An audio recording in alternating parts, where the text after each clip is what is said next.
উপনিষদে আছে তচ্ছিষ্টা তদেবানু প্রবিশ্যৎ, অর্থাৎ ভগবান জগৎ সৃষ্টি করে তার মধ্যে প্রবেশ করলেন। গীতাতেও আছে ক্ষেত্র ও ক্ষেত্রঙ্গ, ক্ষেত্রেও তিনি, ক্ষেত্রঙ্গেও তিনি। পুরুষ সূত্র বলছে ভগবান নিজেকে বিস্তার করলেন।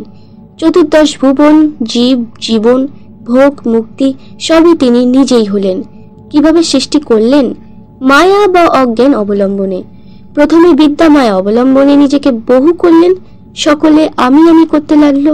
তখন অবিদ্যা মায়ার সাহায্যে সত্য, রজ, তম 3 গুণ তৈরি হলো। 3 গুণ মিলে বুদ্ধি, মন, প্রাণ, ইন্দ্রিয়, দেহ এবং পঞ্চভূত তৈরি হলো। প্রতিটি আমি এদের সাহায্যে চতুর্দশ ভুবন ভোগ করতে লাগলো। মহারাজজি তোমার দৈব ও পুরুষকার লেখাটির শুরুতে নিজের জীবনে ঘটে যাওয়া একটি ঘটনার কথা উদাহরণ হিসেবে বলেছেন। আজ সকালে বেড়াতে বেড়াতে মনে হলো দৈব ও পুরুষকার চিন্তাটি লিখে ফেলবো। ঘরে এসেই দেখি নাপিত অপেক্ষা করছে। একটু আগে এসে পড়েছে, তার কি কাজের তাড়া আছে, তাকে অ্যাটেন্ড করতে হলো। ফলে যে সময় লিখবো ভেবেছিলাম সেই সময়টি পার হয়ে গেল এবং অন্য কাজে লাগাতে হলো। আমার পুরুষকার বলছে লিখে ফেলো, অথচ দৈব কোথা থেকে এসে সব তালগোল পাকিয়ে দিল। আমাদের জীবনে দৈব একটি অতি আবশ্যিক বিষয়। আমি জানি না জন্মের আগে কোথায় কিভাবে ছিলাম, জানি না শরীর ছাড়লেই বা কোথায় যাব, কেমন থাকব, জানি না প্রতি কাজের সঙ্গে একটা আনসার্টেনটি ও প্রবাবিলিটি কেন কাজ করছে। সব ঠিক চলছে, হঠাৎ কিছু ঘটে গেল, সেখানে আমরা অসহায়। যে কোনো সময় কোনো দুর্ঘটনা ঘটতে পারে, তাহলে কি হাত পা গুটিয়ে বসে থাকবো? কিন্তু তা তো পারা যাবে না। আমার প্রকৃতিতেই আমাকে কাজ করাবে। কর্তুম নিচ্ছাসি ইয়ন মোহাত করিষ্যাসি হ্যবশ্যপি তৎ। এই প্যারাডক্সি জীবন, করলে সফল হতে পারো, বিফল হতে পারো, তথাপি করতে হবে। যখন স্বভাবস্তু প্রবর্ততে, অর্থাৎ স্বভাব আমাকে স্থির থাকতে দেবে না, তখন একটাই উপায়, কিছু করা। কি করব? যারা জীবনে সফল হয়েছেন তাদের পথ ধরব। 2 প্রকারের সফলতা আছে। প্রথম, মনোবুদ্ধিকে সবল করে জগতের ভোগ্য বস্তুকে ভোগ করা, অন্যের ক্ষতি না করে। অনেকে এভাবে জীবনে সফল করেছেন। এরই মধ্যে এক শ্রেণীর মানুষ আছে যাদের এই জগৎ সম্বন্ধে অভিজ্ঞতা হয়ে গিয়েছে, এই জীবনেই হোক বা গত জন্মেই হোক। তাঁরা জগতের বিষয় ভোগে রস পান না। তাঁরা আদর্শকেই জীবন ভাবেন। আদর্শ দেশ হতে পারে, গ্রাম হতে পারে, বিজ্ঞান হতে পারে, বা হতে পারে মানব সেবা। আর দ্বিতীয়, যার সব ভোগ শেষ হয়েছে, ভোগ ত্যাগেই তার সুখ, সেটাই তার আদর্শ। আদর্শ চরিত্রের নিদর্শন আমরা পাই প্রভু শ্রীরামচন্দ্রের চরিত্রে। জাগতিক শক্তিতে তিনি অপরাজেয়, মনুষ্যোচিত শুভ গুণে তিনি পরাকাষ্ঠা। অথচ তাঁর জীবনে কি বেদনাময়! তিনি কি অন্যায় করেছিলেন, নাকি কিছু পাপ করেছিলেন? কোথায় কাকে কষ্ট দিয়েছেন যে কর্মফল রূপে তাঁকে এই যাতনাময় জীবনযাপন করতে হলো?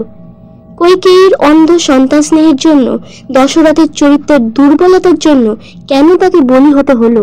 কেন বনবাস? কেনই বা মা সীতা বর্জন? কেন লক্ষ্মণকে ত্যাগ? কেন শরতে আত্মবিসর্জন? কেন লক্ষ্মণের ও সীতা মায়ের এত আত্মবিলয়?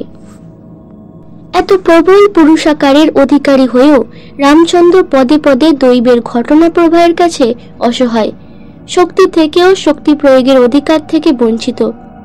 জাগতিক ঘটনা প্রবাহের নিরীক্ষে কোনোই সদুত্তর পাওয়া যাবে না। নিষ্ঠুর মহামায়ার হাতে তিনি খেলনার মতো অসহায়। মহামায়ার যদি এমনই বিচার হয়, তবে কেন মানুষ পুরুষাকার দ্বারা নিজেকে উন্নত করতে চেষ্টা করবে? মানুষ উদ্যমহীন হয়ে নিজেকে প্রকৃতির হাতে সঁপে দিলেই তো শান্তি? না, তাতেও শান্তি নেই। যতক্ষণ আমি আছে ততক্ষণ উন্নতির জন্য চেষ্টা করতেই হবে। এ ব্যাপারেও মানুষ অসহায়, কিরণক। উপায় কি? উদ্দেশ্যই বা কি? শ্রীরামকৃষ্ণকে জিজ্ঞাসা করা হলো, ঈশ্বর খারাপ লোক কেন করেছেন?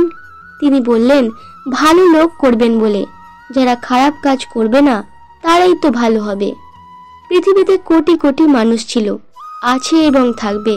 কেন তাদের কথা কেউ মনে করে না? আর কেনই বা রাম আজও কোটি কোটি হৃদয়ের দেবতা? কারণ তাঁর আদর্শের জন্য সর্বস্ব ত্যাগ। মহামায়ার শত ভ্রুকুটিকে তাচ্ছিল্য করার শক্তি তাঁর মধ্যে ছিল, তাই তিনি মহান। তাই দৈব অধিক শক্তিশালী হলেও আত্মশক্তিতে পুরুষকারযুক্ত মানব অনেক বড়। কোনো অস্ত্রই তার মহিমাকে স্নান করতে পারে না। তাই সাবিত্রী আত্মশক্তিতে যমরাজার শক্তিকে পরাভূত করতে পেরেছিলেন। শ্রীকৃষ্ণ পুরুষকারের শক্তিতে সমাজে তখনই ঈশ্বরতুল্য অমিত শক্তিধর অজয় পুরুষ হয়েছিলেন। অথচ দৈবের প্রেরণায় তার পিতামাতা কারারুদ্ধ। শৈশবেই তিনি পরের দ্বারা পালিত, রাজপুত্র হয়েও গোপকুলে লালিত। মৃত্যু ভয় অত্যাচার। কংসবধের পর মনে হলো তিনি শশা গড়া পৃথিবীর অধীশ্বর হবেন। পঞ্চপাণ্ডবের জীবনও যেন প্যারাডক্স। বীরত্ব, শিক্ষা, দীক্ষা, পৌরষ সর্বত্রই ভীমার্জুন অজেয়। তবু স্বয়ং শ্রীকৃষ্ণ তাদের পাশাপাশি থাকলেও তাঁরা শক্তি প্রয়োগে অসহায়। দৈবই প্রধান এখানে। দৈবের হাতে পুরুষাকার কিরণাং মাত্র। দৈব অনুকূল হলে পুরুষাকার সফল, দৈব প্রতিকূল হলে পুরুষাকার বিফল। কিন্তু এই মহান চরিত্রগণ সফলতা বা বিফলতার মাপকাঠিতে চিহ্নিত হন না। তাঁদের চরিত্রের প্রধান বিষয় তাঁদের আদর্শ। সেই আদর্শের কাছে সফলতা বিফলতা গৌণ। পঞ্চপাণ্ডব ধর্মপথের প্রতীক, রাম সত্যাচরণের প্রতীক। ভগিনী নিবেদিতা লিখেছিলেন, বুদ্ধকেও কত জন্ম চেষ্টা করতে হয়েছে। বুদ্ধের মনে ত্যাগ ও জিজ্ঞাসা, কিন্তু পরিবেশ প্রতিকূল। তাই অসীম মানসিক শক্তি প্রয়োগ করে সত্য উপলব্ধি করতে হয়েছে। মারের প্রলোভন জয়িত বুদ্ধের চরিত্রের মহিমা। আচার্য শঙ্করকেও প্রতিকূল পরিবেশের বিরুদ্ধেই সত্য সন্ধানে আসতে হয়েছে, শ্রী চৈতন্যকেও তাই। তবে এদের সংগ্রাম বেশিরভাগই মানসিক, তাই পরিবেশের থেকেও ব্যক্তিগত জীবনে সংগ্রামের তীব্রতা প্রবল। বুদ্ধ, যিশু, শঙ্কর, চৈতন্য সকলের ক্ষেত্রেই দৈব তেমন প্রতিকূল বলে মনে হয় না, কারণ তাঁরা সংসারে নিষ্পৃহ। কেবল ঈশ্বর সত্তাতেই তাঁদের আগ্রহ। তাই প্রতি মুহূর্তে তাঁদের মনকে উচ্চগ্রামে রাখতে হয়েছে। তবেই জগৎ গুরুকে পেয়েছে। ভগবান যিশু যেহেতু বিপরীত পরিবেশে ছিলেন, দৈব তাকে গ্রাস করে নিল। তথাপি সহস্র বৎসর ধরে তিনি সহস্র মানুষের হৃদয়ের দেবতা কেন? কারণ তাঁর মানসিক শক্তি। নিজ আদর্শকে তিনি দৈবের কাছে বলি দেননি। বর্তমান যুগে শ্রীরামকৃষ্ণের পিতা ক্ষুদিরামকে সত্য পালনের অপরাধে দৈবের হাতে নির্মম আঘাত পেতে হয়েছে। তিনি প্রাণে প্রাণে উপলব্ধি করেছেন ঈশ্বর সত্তাতে অবস্থান ছাড়া তাঁর আর কোনো গতি নেই, যদি তিনি সত্যকে ধরে থাকতে চান। নরেন্দ্রনাথের জীবনে জাগতিক ঐশ্বর্য ছিল এবং প্রকাশের সুযোগও ছিল, তথাপি পরিবেশ প্রতিকূল। প্রথম পিতার দেহত্যাগ, দ্বিতীয় কোনো চাকরি না পাওয়া, তৃতীয় বৈরাগ্যের তাড়না।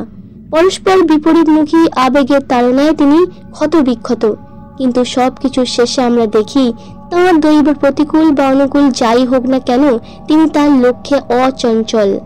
ঈশ্বর লাভ না হওয়া পর্যন্ত, জগৎকে ঈশ্বরের পথে নিয়ে যাওয়ার সোজা পথ তৈরি না করা পর্যন্ত তিনি শান্ত হতে পারেননি।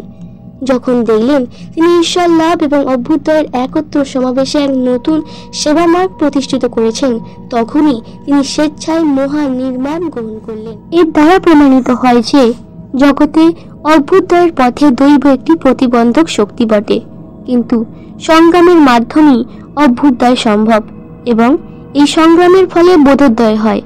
যে দৈবের সঙ্গে অকারণ সংগ্রাম করে, নিজেকে নাশ করার কোনো অর্থ হয় না। নিজেকে পেতে হলে ভগবানের পথে চলতেই হবে। স্বেচ্ছায় গেলে তুমি আনন্দে যাবে, না হলে জগৎ তোমাকে লাথি ঝাঁটা মারতে মারতে ভগবানের দরজায় ঠেলে ফেলে দেবে। তাই তমেব শরণম মম দীনবন্ধু, মনের মধ্যে এই ভাব আনার চেষ্টা করব যে ঈশ্বর নিত্য বিরাজিত। ভিডিওটি আজ এখানেই সমাপ্ত হলো। জয় তু শ্রীরামকৃষ্ণ।